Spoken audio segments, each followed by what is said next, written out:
안녕하십니까. 공병호TV의 공병호입니다. 아무리 그래도 나라를 이렇게 망가뜨릴 수 있을까? 또 망가지게 만들기 위해서 이렇게 노력을 할까?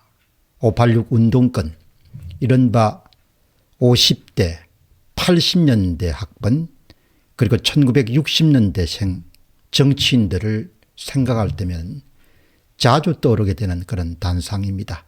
어쩌면 저 사람들은 저렇게 거짓과 위선과 음모와 공작과 당파성이 충실하게 그렇게 행동할까. 저 사람들도 자식들이 있을 텐데 라는 그런 생각도 더하게 됩니다. 세상을 살면서 보통 사람들은 절대로 넘지 말아야 될 건 선이라는 것을 갖고 삽니다. 아마 이 방송을 보시는 분들도 대부분이 내가 갖고 있는 선은 여기까지다, 이런 부분이 아마 있을 것입니다. 그러나 586 운동권 정치인들에게는 아예 그런 것이 없다고 봅니다. 그러니까 선과 악을 구분하는 기준이나 도덕을 구분하는 기준이나 불법을 그렇게 판단하는 기준이나 정의와 부정의를 그렇게 구분하는 그런 어떤 기준이나 잣대 같은 것이 상대적으로 다른 세대에 비해서 아주 현저하게 취약한 그런 세대가 민주화를 평생의 그런 공적으로 여기고는 586 운동권 정치인에게 해당하는 이야기다, 그런 생각을 자주 하게 됩니다. 1월 28일 날 586 운동권 정치인들 가운데서도 대표주자 가운데 한 사람인 송영길 더불어민주당 당대표는 선거대책위원회 본부장단 회의에서 이렇게 이야기를 했다고 언론이 전합니다. 검찰 출신 국회의원들,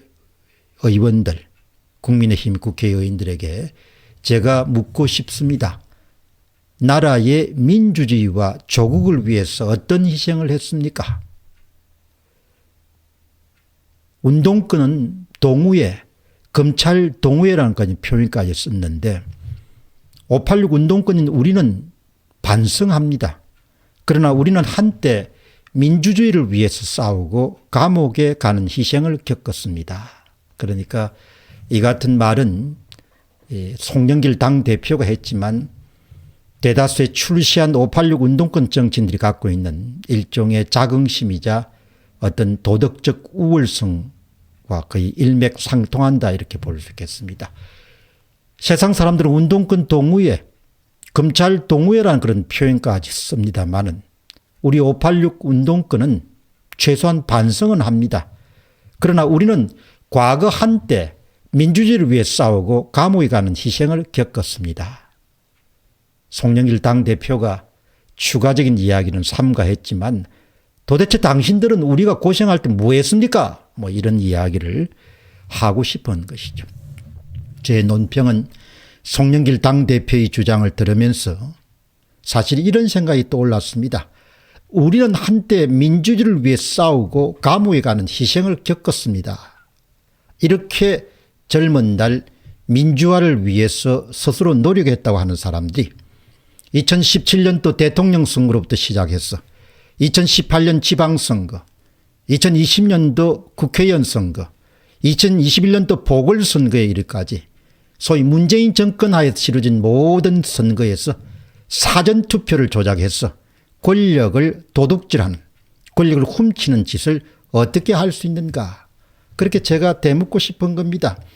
당신들이 20대와 30대 그렇게 민주화를 위해서 노력했는 그런 사람들인데 어쩌면 당신이 30년이 흐른 지금 50대 접어들어서 선거를 도둑질할 생각을 할 수 있냐, 선거를 훔칠 생각을 할 수 있냐.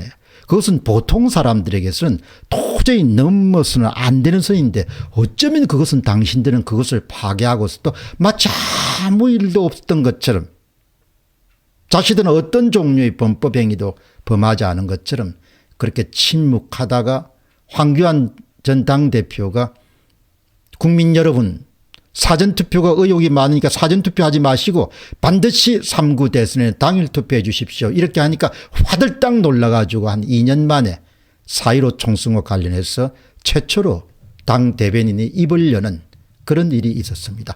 어쩌면 당신들은 그렇게 뻔뻔할 수 있느냐? 어쩌면 당신들은 그렇게 위선적일 수 있느냐? 어쩌면 당신들은 그렇게 거짓으로 온몸이 치장될 수 있느냐? 어쩌면 당신들은 그렇게 양심이 마비될 수 있느냐? 대한민국의 역사에서 아무리 군부라 하더라도 선거를 훔치거나 선거를 도둑질할 정도의 생각은 안 했다 이야기. 그러나 선거를 훔치고 선거를 도둑질하고 권력을 훔친 그런 범행을 바로 저지른데 주역들이 586 운동권 정치인들이란 이야기. 그것을 영원히 당신들이 숨길 수 있겠냐 이야기. 내가 진짜 궁금하는 것은 당신들이 끝자락, 당신들이 결말이 어떻게 끝장나는가, 그게 굉장히 궁금하다는 이야기. 당신들이 평생 민주화운동을 했다는 것을 갖고 스스로 공적을 삼고 온갖 혜택을 다 누리면서도 어떻게 선거를 훔치고 선거를 도둑질하고 물건을 훔치는 것도 아니고 권력을 그렇게 훔칠 수 있냐야. 그렇게 저는 묻고 싶은 겁니다. 선거를 도둑질한다는 것은 그야말로 헌정 질서를 무너뜨린 일입니다. 선거를 도둑질한다는 것은 자유민주주의 체제를 완전히 붕괴시키고 와해시키는 것이죠. 사법 질서가 정상적으로 작동되는 국가였다면 국가 내란죄에 해당해서 모두 다 극형을 받아야 되는 대로 심각한 죄를 586 운동권 정치인들이 주도해서 벌리고 있는 것이죠. 일부가 주도했지만 대부분 다 알고 있는 것이죠. 그러니까 4.15 총선 끝났을 때 그 모든 사람이 박수를 치고 환호해야 될 출구조사장에서 쉬 모두 조용히 하라고 한 거 아닙니까? 다 알고 있다는 것이죠. 당신들은 3구 대선에서도 어김없이 사전투표를 조작해서 20대 대통령이라는 권력을 훔칠 가능성이 세상 사람들은 어떻게 볼지 모르겠지만 저는 99.99% 이상이다 이렇게 판단하고 있습니다. 바로 그것이 젊은 날 민주화운동을 했던 그런 사람들이 할 수 있는 일인가? 그것이 인간으로서 도대체 대통령 선거를 훔치는 일을 할 수 있는가? 짐승이라면 모르겠지만 인간이 그렇게 할 수 있는가? 그런 것을 묻지 않을 수 없는 것이죠. 그게 민주화운동을 했던 사람들이 할 수 있는 그런 짓인가? 한마디로 기가 차는 일인 것이죠. 사악함이 차고 넘치는 그런 사회가 됐습니다. 그런데 더욱더 경악할 일은 사악함을 외면하고 사악함을 무시하고 사악함에 대해서 무관심하게 대하고 때로는 사악감을 옹호하기 위해서 은폐하기 위해서 노력하는 그런 국민의힘의 국회의원들이 있다는 것이, 그런 당대표가 있다는 것이 경악할 일이고 기가 막힌 일인 것이죠. 선거가 무너지게 되면 권력 폭주를 막을 수가 없습니다. 선거가 무너진 그런 자유민주주의체는 일종의 참주정체이자 일당 지배체제이자 전체주의 체제이자 독재체제라고 볼 수밖에 없는 것이죠. 어떤 세상이 펼쳐질지는 조금만 생각이 있는 사람이라면 선거가 없어진 그런 사회를 상상할 수 있는 겁니다. 저는 586 운동권 정치인들의 그 사악함, 그런 표리부동함, 그런 뻔뻔함, 그런 거짓됨, 그러니까 선거를 한 번이 아니라 상습적으로 도둑질하는 일, 그리고 자신의 이익에 따라서 이를 철저하게 외면하고 은폐하는 일, 그리고 이것을 적극적으로 옹호하고 비호하는 일부 야당 의원들, 그 사람들의 비겁함 때문에 또 대부분 이를 그냥 무관심하게 대하는 야당 의원들의 그런 조합이 과연 이 괜찮은 나라인 대한민국을 앞으로 어디로 어떤 구렁텅이로 몰아넣을지 가늠하기가 힘듭니다. 도대체 선거를 훔칠 수 있다면 국민을 대상으로 무슨 짓을 못하겠습니까? 정말 한마디로 미친 세상이 됐습니다. 그러나 이 미친 세상이 아무 문제가 없다고 그냥 입을 다물고 그것을 은폐하기 위해서 노력하는 그런 야당 의원들을 보면 더욱더 기가 막힌 것이죠. 공병호 TV의 공병호였습니다. 감사합니다.